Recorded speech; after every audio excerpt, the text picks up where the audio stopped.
Hello students, welcome to canonical classes. और आज के इस वीडियो के अंदर we are going to study about ionisation energy. हमारा जो आज का टॉपिक है दैट इज आयनाइजेशन एनर्जी। ठीक है, तो व्हाट इज आयनाइजेशन एनर्जी, क्या होता है ionization energy? Very important. Simply बोले the minimum amount of energy, the minimum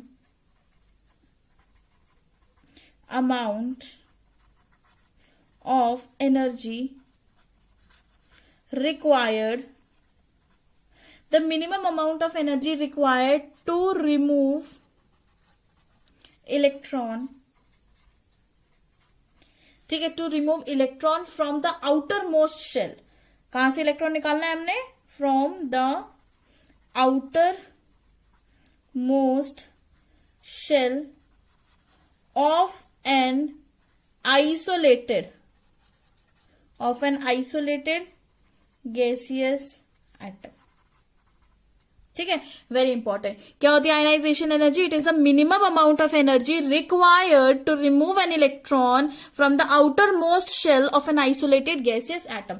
ठीक है, सॉलिड से लिक्विड से क्यों नहीं निकाल सकते? क्योंकि सपोज करिए कि आपके पास एक सॉलिड है, ठीक है, इसमें ये इस तरह से एटम्स प्रेजेंट है, तो अगर आपको इसके अंदर से इलेक्ट्रॉन निकालना तो ये सभी इससे जुड़े हुए हैं भाई, इंटरफियर करेंगे, राइट। उसी तरह से लिक्विड के अंदर भी देखो तो थोड़े से तो मॉलिक्यूल पास पास हैं, थोड़ी बहुत इंटरफियरेंस तो लिक्विड के केस में भी होगी। अगर आपको इसमें से निकालना है तो थोड़ा बहुत तो डिस्टर्बेंस होगा इन सब के अंदर, राइट। ठीक है, लेकिन गैसेस के अंदर क्या होता है, मॉलिक्यूल बिल्कुल इंडिविजुअली होगी। इसमें से निकालोगे इसको कोई फर्क नहीं, इसमें से निकालो इसको कोई फर्क नहीं, क्योंकि इन सबके बीच में डिस्टेंस ही इतना ज्यादा रहता है। ठीक है, तो इसलिए हम क्या बोलते हैं ionisation energy, it is the minimum amount of energy required to remove an electron from the outermost shell of an gaseous atom। और इसको रिप्रेजेंट किया जाता है, it is represented by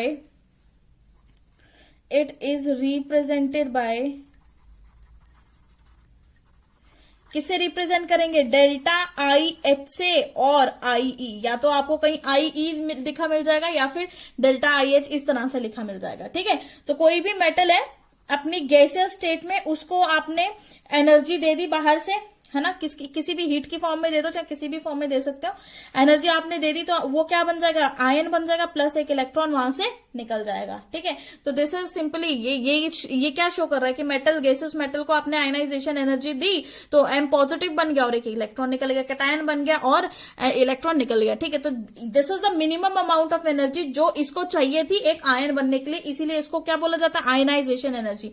मतलब ऐसी एनर्जी जो आयनाइजेशन कर देती है, मतलब आयन बना देती है किसी भी न्यूट्रल एटम को। ठीक है, तो this was the ionization energy. किसी भी मेटल में जैसे सोडियम है, सोडियम Na पॉजिटिव बन जाता है तो वो एक इलेक्ट्रॉन लूज करके अपना ऑक्टेट कंप्लीट करता है। ठीक है, तो वो जो इलेक्ट्रॉन लूज करने के लिए जो एनर्जी चाहिए दैट इज आयनाइजेशन एनर्जी, कि सोडियम को आयनाइज कर दिया गया आयनाइजेशन एनर्जी देकर। ठीक है, next is successive ionisation energy.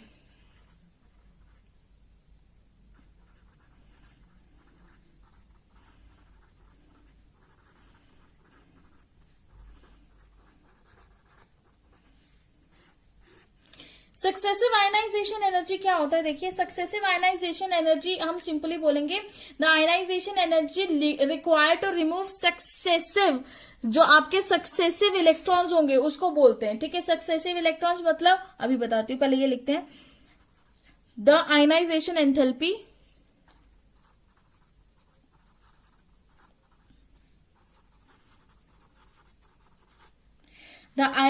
Enthalpy required to remove the ionization enthalpy required to remove successive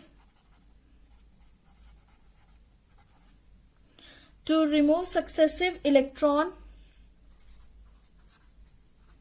ठीक है, सक्सेसिव इलेक्ट्रॉन को क्या करना है? रिमूव करना है। Is called as successive ionisation energy, is called as successive ionisation energy.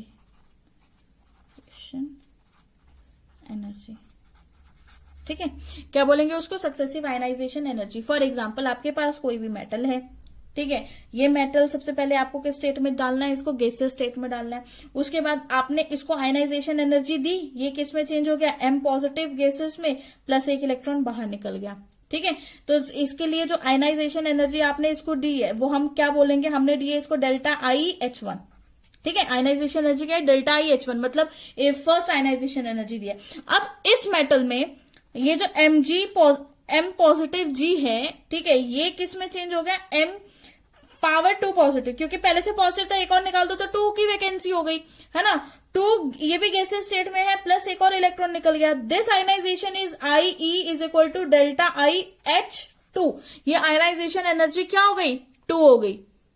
वहीं पर अगर हम बात करें कि हमारी next ionisation energy, that is अगर मैं इसमें से निकालूं M पे पावर 2 पॉजिटिव गैसेस स्टेट से अगर मैंने निकालना है, तो दिस इज M पे पावर 3 गैसेस स्टेट बन गई, प्लस एक इलेक्ट्रॉन निकल गया। तो this ionisation energy is delta IH3, this is delta IH3, ये आयनाइजेशन एनर्जी है, ठीक है। तो ये दिस इज सक्सेसिव आयनाइजेशन, पहला एक इलेक्ट्रॉन के लिए, फिर दूसरे इलेक्ट्रॉन के लिए, फिर तीसरे इलेक्ट्रॉन के लिए, मतलब एक बार देने से एक ही इलेक्ट्रॉन निकलेगा, ठीक है। तो this is the type of, मतलब सक्सेस, हर एक इलेक्ट्रॉन को रिमूव करने के लिए एक के बाद दूसरा, दूसरे के बाद तीसरा, that ionisation energy is known as successive ionisation energy, ठीक है। अब यहां पे क्वेश्चन इज दिस कि why the value of successive ionisation energy increase goes on increasing, क्योंकि वैल्यू जैसे आयनाइजेशन एनर्जी बढ़ती जाती है ना, इसकी वैल्यू भी बढ़ती जाती है। तो ऐसा क्यों है, मतलब हमें क्या बोला गया है, हम मतलब जो सीक्वेंस होता है वो ये होता है, delta IH1 is smaller than delta IH2 is smaller than delta IH3, ठीक है। ये सीक्वेंस हमेशा फॉलो किया जाता है, ये वाला सीक्वेंस हमेशा फॉलो किया जाता है। ऐसा क्यों, this is because on removing electron the value of Z effective goes on increasing. जैसे ही आप इलेक्ट्रॉन को निकालते जाओगे, यहां से आपने इलेक्ट्रॉन को निकालते जा रहे हो, तो क्या होगा कि जो Z इफेक्टिव है, जो न्यूक्लियर चार्ज है, वो बढ़ता जाएगा, जिसकी वजह से आयनाइजेशन एनर्जी भी क्या हो जाएगी, आपकी बढ़ जाएगी। तो हम यहां पर ये बोल सकते हैं कि ionisation energy is directly proportional to Z effective. जितना ज्यादा Z इफेक्टिव उतनी ज्यादा आयनाइजेशन की वैल्यू, और जितना कम Z इफेक्टिव उतनी ही कम आपकी आयनाइजेशन की वैल्यू होगी। अब देखिए डिस्कस कर लेते हैं कौन कौन से फैक्टर्स हैं जो आपके आयनाइजेशन एनर्जी को अफेक्ट करते हैं। सबसे first factor is effective nuclear charge, effective nuclear charge, ठीक है, इफेक्टिव न्यूक्लियर चार्ज। तो what is effective nuclear charge, देखिए greater the value of Z effective, जितनी ज्यादा आपकी Z इफेक्टिव की वैल्यू होगी, greater the value of Z effective, जितनी ज्यादा आपकी Z इफेक्टिव की वैल्यू है, greater will be the ionization energy, उतनी ही ज्यादा greater will be the ionization energy, ठीक है। जो अभी हमने बात डिस्कस करी थी, that is Z effective is directly proportional to your ionisation energy. जितना ज्यादा न्यूक्लियर चार्ज उतना ज्यादा आयनाइजेशन एनर्जी ज्यादा होगी, ठीक है। सेकंड, क्योंकि इसमें क्यों ज्यादा होगी बच्चे, देखिए क्या होता है कि न्यूक्लियस और इलेक्ट्रॉन के बीच में फोर्स ऑफ अट्रैक्शन ज्यादा होगी, तो अगर आपको इलेक्ट्रॉन को निकालना है तो आपको वो फोर्स ऑफ अट्रैक्शन तो कम करनी पड़ेगी ना, ठीक है। तो इसीलिए जितना ज्यादा Z इफेक्टिव, आपको उतनी ज्यादा एनर्जी बाहर से लगानी पड़ेगी।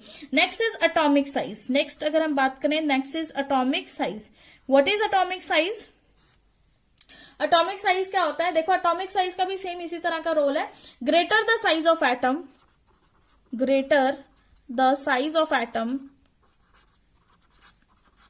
जितना ज्यादा आपके एटम का साइज बड़ा है, greater the size of atoms, smaller will be the ionization energy, smaller will be the ionization energy, उतनी ही कम क्या होगी आपकी आयनाइजेशन एनर्जी होगी, एंड वाइस वर्सा, ठीक है। और इसका उल्टा भी बोल सकते हैं, एंड वाइस वर्सा, ठीक है। इसका उल्टा मतलब जितना बड़ा साइज उतनी कम आयनाइजेशन एनर्जी। क्यों, क्योंकि न्यूक्लियस से डिस्टेंस बढ़ जाता है, न्यूक्लियस से डिस्टेंस बढ़ जाता है तो वहां पे न्यूक्लियर चार्ज तो कम हो जाता है। तो इसीलिए बोला जाता है कि ionisation energy is inversely proportional to atomic size, ठीक है। जैसे कि सपोज करिए ये न्यूक्लियस है, ये शेल्स है, तो यहां से इस न्यूक्लियस से इसका डिस्टेंस कम है, इसका डिस्टेंस कम है, ठीक है, लेकिन इसका डिस्टेंस तो सबसे ज्यादा है, तो इसका जो इफेक्ट है इन दोनों के कंपैरिजन में इसमें सबसे कम होगा, राइट। तो अगर इस वाले शेल पे सबसे कम है तो इसका मतलब इसका साइज भी तो बड़ा है, तो साइज होने की वजह से, इसका रेडियस बड़ा होने की वजह से क्या हो गया, यहाँ पे इसका साइज बढ़ गया, और साइज अगर बढ़ गया तो ionise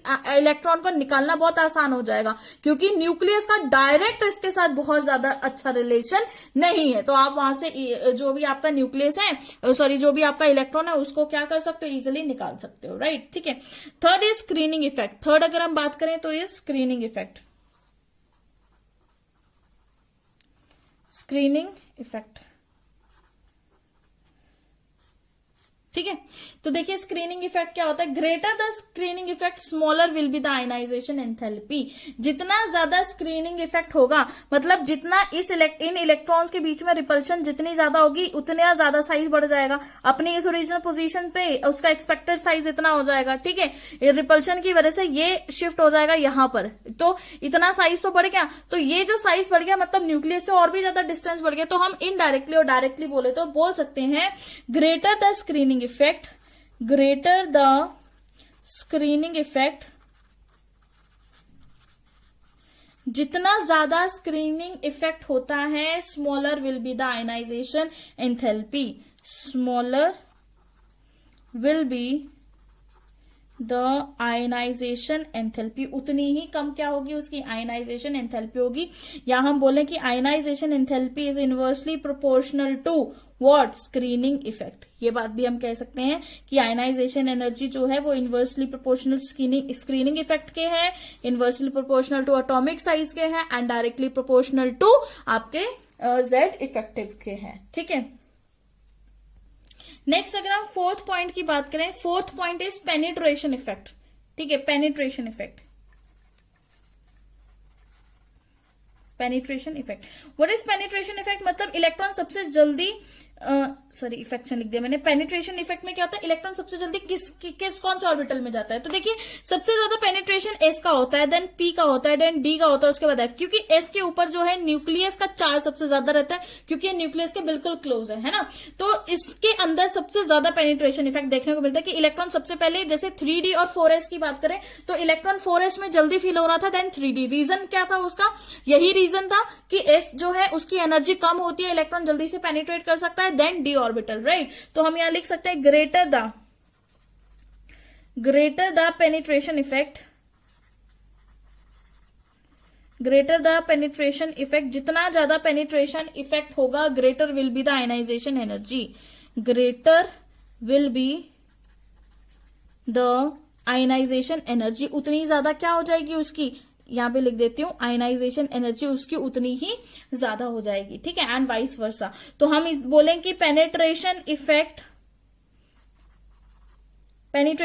is directly proportional to what, किसके, आयनाइजेशन एनर्जी की। पेनिट्रेशन इफेक्ट जो है वो बिल्कुल डायरेक्टली प्रोपोर्शनल होता है, ओके। फिफ्थ पॉइंट किस चीज पे और किस चीज पे डिपेंड करेगी, नेक्स्ट इज इलेक्ट्रॉनिक कॉन्फिगरेशन। किसके ऊपर डिपेंड करेगी, आपकी electronic configuration, electronic configuration,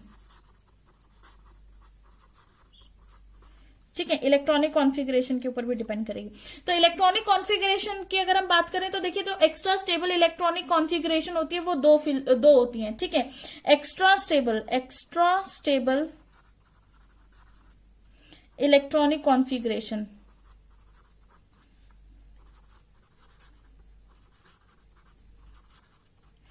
extra stable electronic configuration दो होती हैं, कौन कौन सी, फर्स्ट इज एग्जैक्टली फिल्ड, एक होगी आपकी exactly filled and fully filled, exactly half filled and fully filled, ठीक है। Exactly half filled and exactly fully filled, ठीक है। ये बहुत ही स्टेबल होती है, तो can not lose electron easily, ये तो इजिली लूज इलेक्ट्रॉन नहीं करेगी, ठीक है। So can not lose electron easily, so can not lose electron easily, ये इलेक्ट्रॉन को आसानी से लूज नहीं करते, और क्योंकि ये इलेक्ट्रॉन को आसानी से लूज नहीं करेंगे, इसकी वजह से ionisation energy will be high for such molecules या एटम्स हम बोले, ठीक है, विल बी हाई। ऐसे जो होते हैं जिनमें हाफ फील्ड या फुली फील्ड इलेक्ट्रॉनिक कॉन्फ़िगरेशन होती है, तो उनके लिए आयनाइजेशन एनर्जी हमेशा क्या रहती है आपकी, बहुत ही ज्यादा स्टेबल रहती है, मतलब बहुत ही ज्यादा हाई रहती है, ओके। तो यहाँ पर एक क्वेश्चन जो बहुत ही फ्रिक्वेंटली पूछा जाता है वो ये है कि first ionisation enthalpy of nitrogen is greater than that of oxygen. पहली आयनाइजेशन एंथैल्पी जो है नाइट्रोजन की वो ज्यादा होती है ऑक्सीजन से, उसका रीजन क्या होता है, देखो यहाँ पे समझा देती हूँ मैं। नाइट्रोजन एटॉमिक नंबर 7 कॉन्फिगरेशन क्या होगी, 1s2 ये 1s2 हो गया, ठीक है। उसके बाद 2s2 में 2 आ गए, उसके बाद 2p3 होता है, ठीक है। तो इसमें 3 इलेक्ट्रॉन डालो, 1 2 3, है ना, ये आ गया वहीं पे अगर मैं ऑक्सीजन की बात करूं, ऑक्सीजन इज 8, उसमें भी 1s2 हो गया, 2s2 आ गया, 2p4 होता है, 1 2 3 4 इस तरह से होता है। तो उसने बोला कि फर्स्ट आयनाइजेशन एंथैल्पी नाइट्रोजन की ज्यादा होती है। रीजन, नाइट्रोजन क्या कर रहा है, ये वाली कॉन्फ़िगरेशन फॉलो कर रहा है भाई, उसमें हाफ फिल्ड कॉन्फ़िगरेशन है, इसकी स्टेबल कॉन्फ़िगरेशन नहीं है, इसकी स्टेबल कॉन्फ़िगरेशन है, जिसकी वजह से नाइट्रोजन की extra stable exact half filled electronic configuration, so जो removal of electron will be difficult, बहुत ज्यादा डिफिकल्ट हो जाएगा, हेंस आयनाइजेशन एंथैल्पी जो भी हो जाएगी वो हाई हो जाएगी। लेकिन in case of oxygen removal of electron is easy, बहुत इजी, क्योंकि हमने कल के लेक्चर में भी पढ़ा था, इन दोनों के बीच में क्या हो रही है, इंटर इलेक्ट्रॉनिक रिपल्शन हो रही है, इलेक्ट्रॉन के बीच में रिपल्शन हो रही है, तो वैसे भी अनस्टेबल है, तो ये आसानी से क्या कर सकते हैं हम, इसमें से इलेक्ट्रॉन को आसानी से क्या कर लेंगे, निकाल लेंगे, राइट।